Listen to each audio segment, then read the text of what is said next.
back everybody for another video. Today I'm showing you my silver dollar lot, and you'll see a lot of AU slash most BU slash MS plus plus plus type coins. And shout out also to Billy AZ Prospector. He has a really cool channel, so please go over and check him out. He's actually his last video actually was pretty cool because he was sending coins in for grading, and I was going to leave like a 300-page paragraph, you know, in the comments below, but I figured, you know what, let me just shout him out in my video and welcome him to the coin community here on YouTube that we all share. And this is my approach on coin collecting, and I just pulled out a portion and the chunk of the things that I'm up to lately, and I'll share some of my thoughts with you along the way. So first things first, the 1901 looks really good. Now I'm not sure how the strikes were on 1901, but you'll check right above the ear and the hairline above the ear, and if that's worn smooth, then it's deemed to be a circulated coin. Now if it's borderline, that's another conversation all on its own. But 1901, I'm not sure. It may have been a weak strike for that particular year. New Orleans, so this is a 1901 and yeah, so I really like this quite a lot. It kind of speaks for itself. It's very the brilliance is there, the beautiful toning on the bottom, just perfect. I think it's like a work of art. And the brim's beautiful, nice silver solid coin. And I do have a bonus in this video, so I'll work my way over to the right. And that's where it is. So that's a 12 medios, or 2.5 pesos Mexican coin. So 2.5 pesos in 1945. That's the restrike year. So in other words, they mass produced this coin in this particular year. And that's why I picked this up over $12 over, maybe I think between $10 and $12 over spot. I purchased this on MCMcoin.com, so moderncoinmart.com. They're based out of Florida. Every time I order with those guys, it's a 100% satisfaction, and I'm happy. I'm a very happy customer, and out of their generosity for the free shipping, it helps us collectors purchase these bullion slash type exomnia type coins, you know, for rather cheap. I think they're the best, so I encourage everybody that watches my channel to head over to MCM and just buy your coins from them, because they've done real good for me as a collector. And yeah, so the prices are really fair and cheap.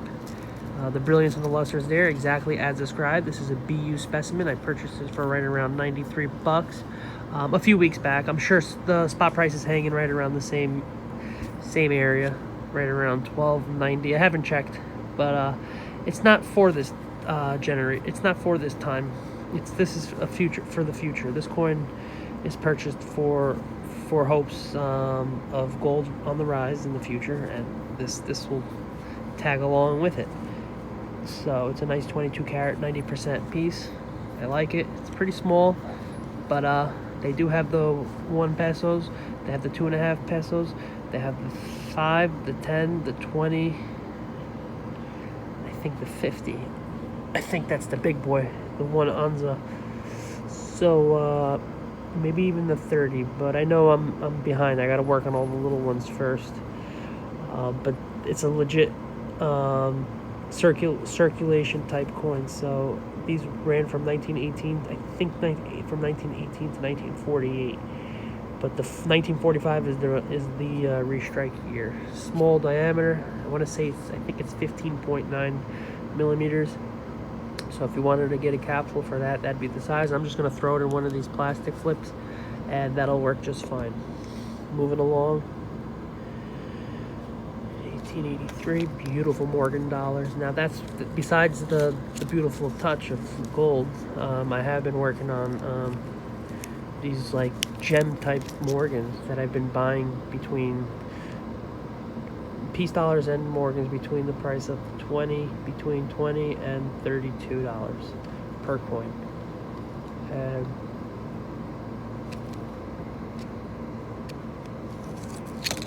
I'll just let the coins speak for themselves. This was 20 bucks at another place. This was at the flea market. I made a video on this at the antique shop. It's an AU coin. I feel as though this is an AU specimen. A nice, sharp, beautiful, brilliant type coin. Here's an MS coin, and I love the year on it. It's a 1900 Philadelphia. So these are like a lot cooler. These dates are very, very sought after. And my opinion on uncirculated coins, I mean, you can't go wrong cherry picking an uncirculated roll. So my thing is, you get into the coin shows and in the stores, and you ask if they have any uncirculated rolls that you can choose a few Morgans from and see what they're pricing them as. A lot of places overpriced. They're charging 50, 60 off the bat. But in actuality, you should be paying, you know, depending on how the market is, but you should be paying somewhere for AU coins. You should be in the $30 range. But I'm buying BU coins for that, so I'm just going to the right places. This is an old coin I had in my collection, deemed MS, but in actuality, it looks to be AU. It is an 1891 Philadelphia. I think that's actually a good date. It's a better date. So even in this condition, it's still a nice coin. So that's a slider. Sliders are nicknames for almost uncirculated coins, right at the borderline before they turn. This is an awesome coin. This is MS. Definitely a 63 in my eyes. I see a couple gashes here and there. Those look natural. Patina and all the luster is very present. I say 63, 1880. I'm looking at it at least an MS 63. It might even have a PL designation in the back. Front of the coin, not so much. Both sides have to be PL in order to get the designation for the grading services. How about this guy over here? This is an 1884. Beautiful gem piece, New Orleans, so an 84 New Orleans. Oh, I have this coin already. I have this in the NGC slab right over 2 coins away. So I have the 1884, and it's funny because I have the 1886 also. So these 2 coins I have in MS64. We're going to do a cross comparison real quick. I wanted to kind of hurry this video up, but there's so much to look at. It's unbelievable. Oh, I do see the little dingaroo on the top of this coin. Now I know what's holding it back from being an MS65. This coin is just beautiful. Everything is present. The rainbow toning. I mean, there's not much you can deduct points wise, you know, when it comes to trying to find a grade for this coin. You know, I don't see any distracting lines. I don't really see, I just see a lot of perfection within the toning. So that's really what you need to aim for. I mean, there can be an MS 66 or a 67 underneath all of this. Beautiful. In some cases it could be crud, but in this case it's just beautiful toning. I mean, that dingaroo right there, I just noticed. That's I do remember seeing that, and I think that's probably the reason why this coin was held back from being graded. Otherwise, there's really nothing wrong with it. I think this is going to hold it back, and I, in my opinion, it's either a 64 or a 65, depending on how they determine it. You know, and the 84 New Orleans. So this is a nice one. So I have both these coins right here in NGC slabs, graded MS64. So we can do a cross comparison. So the 86 is over here, but the beauty about this coin, I had made earlier videos on the 86, and you'll see I noticed there is an error there right on that number 8 on the left side. There's something underneath. So this could be an 8 over set. No, it couldn't be over 7. I don't know what it is. It could be a DDO, and there's a die crack also along the you know, that leads up into it. It just looks really, really cool, and I noticed that, and it's weird because the person I purchased this from has a store based out of Philadelphia. So he's the guy in Philly that runs the store, and he comes up to the coin show here in New Jersey monthly, and he says the reason is because this is the one that we have here is the best monthly show. It's not the best annual show. I think the Baltimore coin show is the best one annually, and the one, you know, the South Beach Expo and all that good jazz on the other side, even the ones in California are the best annually. I think even the stack, besides the auctions, but as far as coin shows go, this is the he comes all this way just for the monthly coin show, and does well. I mean, it's the busiest time, but it was just a privilege to purchase the coin like this. And I did ask him, I said, I don't understand, how can you miss something like that? Well, he doesn't really particularly look for the errors. He just sends in hundreds of coins. I think he goes to the Baltimore show once a year, and he sends in like 400 to 500 coins and submits them with NGC, and just receives them all back in the mail throughout the year. And he's obviously landing good grades. I'm not sure. He's been probably a coin dealer longer than probably I've even thought about collecting. So that's a good cross comparison. That's what an MS64 really is, according to NGC. And here I'm claiming MS64 only because it had ding on the top left corner, or else it would be an MS66. And the neck has a little. Oh no, they both have that. Oh, so that's part of the design. Oh, cool. I never really noticed that. So that's the 1886. How about the 1884 New Orleans? So we'll do a cross comparison. I think the one in the holder looks better. I mean, in the NGC holder looks better. But this one does have potential. But this one also did have some DDO doubling. We can look at this coin that I've had for actually longer. I don't see any doubling. But when you look at the 1884 down here, you see in the little circles in the 8. Yeah, and above that 1, look at the top of the 1.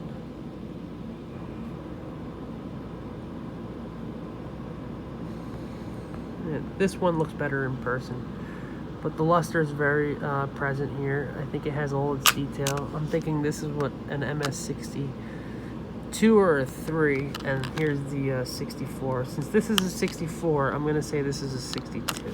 But it's nice to know that I have an MS62. So before the video gets long, let me just show you. I'm gonna get to the good stuff already. The Canadian dollar. That's just another silver dollar for you love bugs out there who love these silver dollars. I like this. Just flip it over, piece dollar, and it looks to be AU. Nice, beautiful luster. I cherry picked this out of a bag of junk silver. I think it was a $20 buy all day. How about this one? This is pretty cool. It's a 1921 Blazer. Look at it's frosted.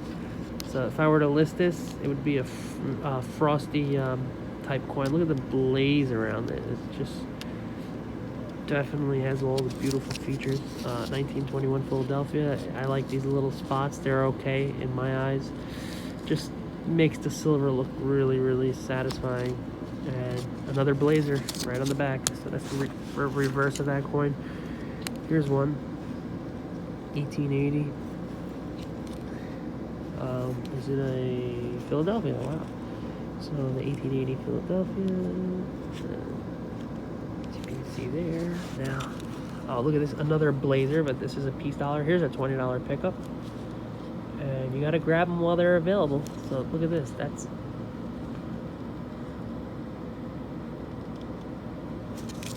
nice. And yeah, it's very nice. Yep. All the right brilliance and luster to it. 1881. This may be my only problematic coin. I'm not sure how to, you know, I've been looking at a lot of nice coins, but this could have been clean because it's showing all that beautiful. It could be artificial toning, like people do that kind of stuff on purpose. But if it's not, like down on the 1881, so beautiful. That's what's going to make this particular coin very desirable. So just wanted to. Oh, it's a New Orleans mint too. So it's an 1881, beautiful, nice thick brim. It's got all the meat on the bone. I mean, everything's there. It's a good coin, and I think that one was 25 bucks, something very cheap like that. Like, I'm getting these for steals. Maybe I showed you the 1889. No, not yet. This is the last coin in the unslab. Besides the two NGCs, I showed you all the raw specimens, and these. There's my beautiful 2.5 pesos. So that takes the cake so far. And here I'm saving the best for last. So here you go. Don't pay attention to the sticker price. I paid basically nothing for these coins. These I paid up a little more than that $20 to $35 range. I paid about 55 bucks per coin. And you're looking at, oh man, this is the type of stuff that'll go to auction. Look at that reverse stuff. I do see a little scuff marks on the right of the wing. So 65 all day on the back of this coin, and over here might hold it back. That might be a little too chaotic. I don't know. It could be a 64, as described. It looks like a fingerprint here. What a survivor! I like this coin. Just the toning alone makes it so attractive. They're gonna jump all over this coin. Look at all the lusters there. So thank National Historic Coin Center for the Historic Coin Center for preserving these coins and putting them in these like temporary slabs. And this will go to NGC one day. So 55, that was a steal. Because even if it grades an MS62, if it grades an MS62, I still made a little profit on this coin. It would have to grade MS61, and I'm well above a 61. And just the toning alone adds value. Look at all the colors. There's like 8 colors in there. All right, before I get to the best coin, in my opinion, here's a proof-like 1880s. So, oh, this was third rev, by the way. Sorry, I forgot to mention third rev. It's in the Eagle. And that beautiful back. I fell in love with that coin. Couldn't resist it. That'll do good. Whatever generation, I decide to let go of it, which I probably never will. Look at this bag mark here on the left side. This is deemed MS64 according to my coin dealer. All the hairlines are very present. This, my friend, was a $55 coin, and it was worth another $20 on top, because this is going to be an MS65. I say I'm going to stick with 5. If I get 4, I still made good on this coin. If it gets to 65 or 66, I don't know.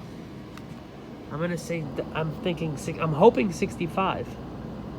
Because the cheeks look really good compared to like these 64s. Look at these 64s. See the cheeks? How it has that bag scuff mark over there? My scuff marks are very light, and I do have the one on the left, but this one also has.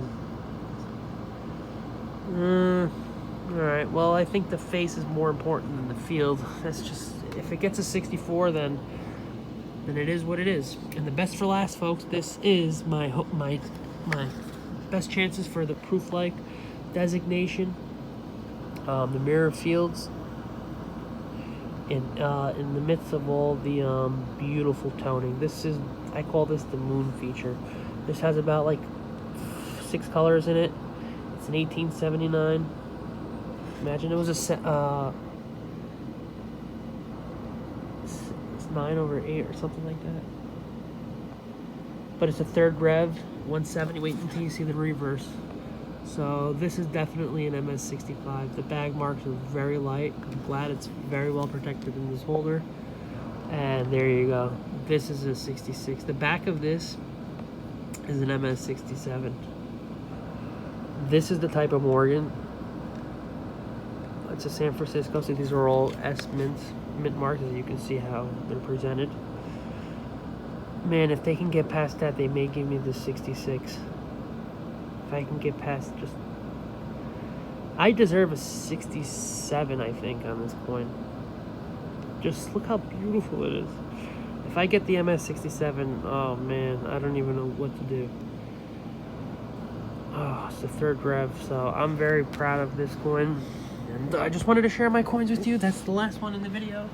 And once again, just give you a quick skim around. It's better if I move the plastic.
Alright folks, as always, thanks for watching, and I'll see you in the next one.